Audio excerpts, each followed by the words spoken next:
Alors tout d'abord, voici les mesures que j'ai décidé de prendre pour la fabrication du katana. Je suis allé acheter une barre en métal à Bricorama qui faisait 1 mètre par 3 cm.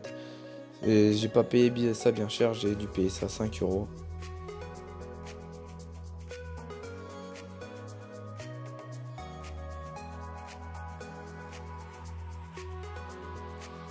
Après avoir découpé, j'ai donné un petit coup de ponçage à la disqueuse pour que la surface noire de la lame disparaisse.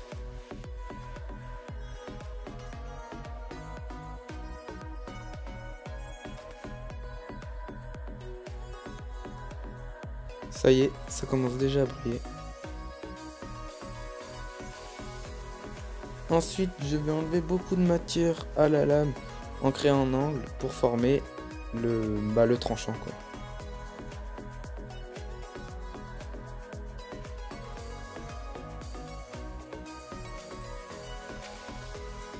Voilà, ça y est, les angles sont faits des deux côtés de la lame.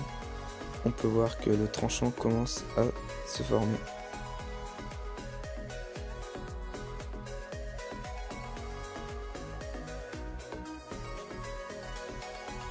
Il va maintenant falloir passer au ponçage de la lame. Alors moi j'ai commencé avec un grain 100 et j'ai fini avec un grain 600.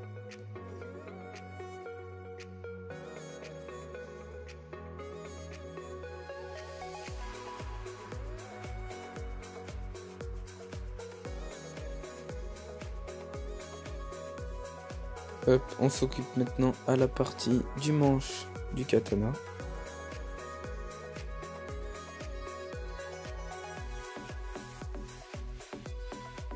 Voilà, tracez la forme de votre manche sur une planche, puis il faudra la découper par la suite.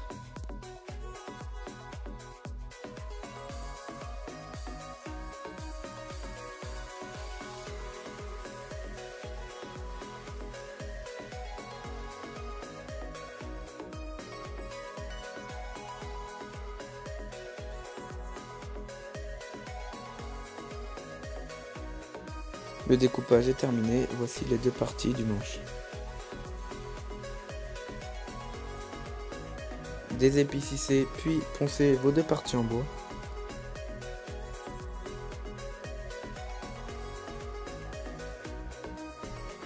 Après avoir fait ça, je vais faire deux rivets pour que quand on fixe les parties en bois, ça se tienne bien entre eux.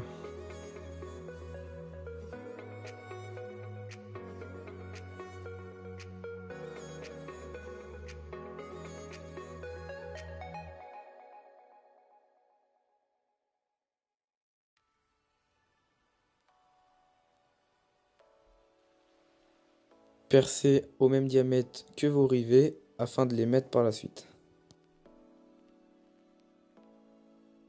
Puis avec de la super glue, venez coller les parties en bois avec la partie en acier.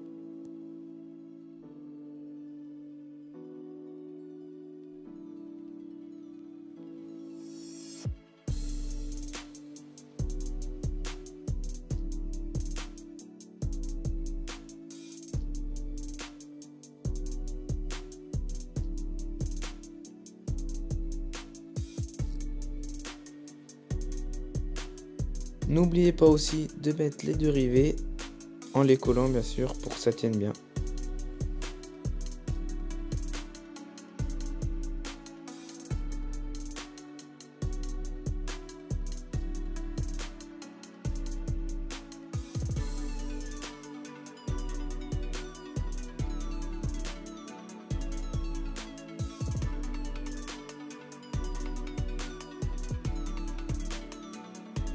Une fois sec, on va venir poncer toute cette partie du manche afin de donner une belle forme arrondie.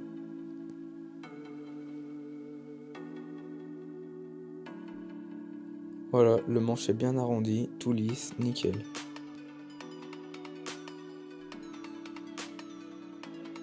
J'ai décidé de l'enrouler de chambre à air pour donner un petit style au katana et après c'est comme vous voulez pour le design. Moi j'ai préféré faire comme ça, comme vous voyez. Ensuite j'ai peint la chambre à air en noir afin qu'elle ait une belle couleur.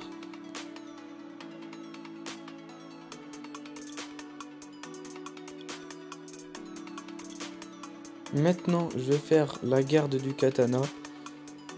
Dans le terme du katana, on appelle ça un tsuba, mais bon, on va rester sur le terme de garde, c'est plus simple.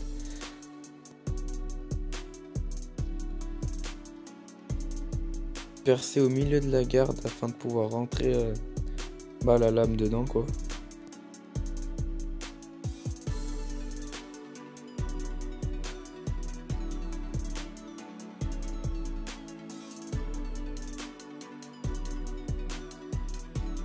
Fraisez-y ou poncez-y pour que ça soit bien droit.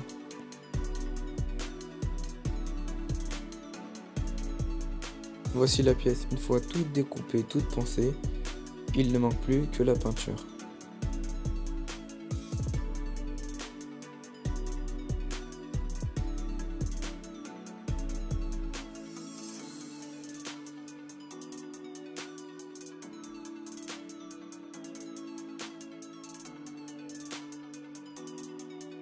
Puis assembler la pièce avec le manche et la lame grâce à de la colle.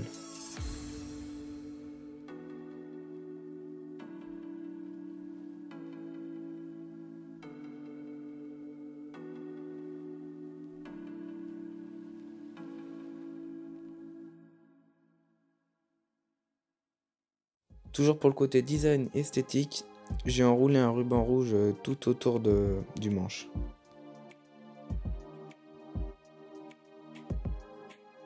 Et afin d'obtenir un tranchant optimal, je vais l'affûter grâce à ma pierre à eau.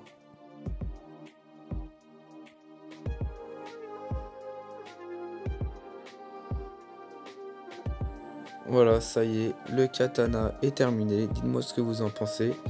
Et si vous voulez la réalisation du support que j'ai fait en vidéo, n'hésitez pas à me le dire en haut à droite dans le petit sondage ou bien en commentaire.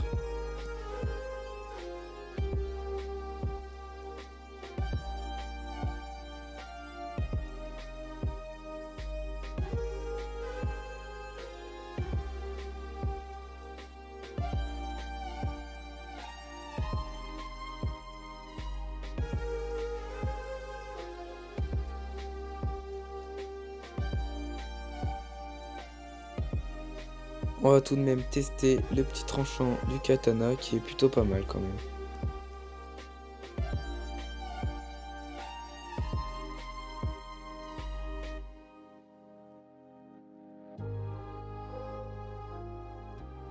Merci d'avoir regardé la vidéo. Si elle vous a plu, n'hésitez pas à liker et à vous abonner. Et si vous avez des questions ou des idées pour des vidéos, n'hésitez pas à me le dire en commentaire.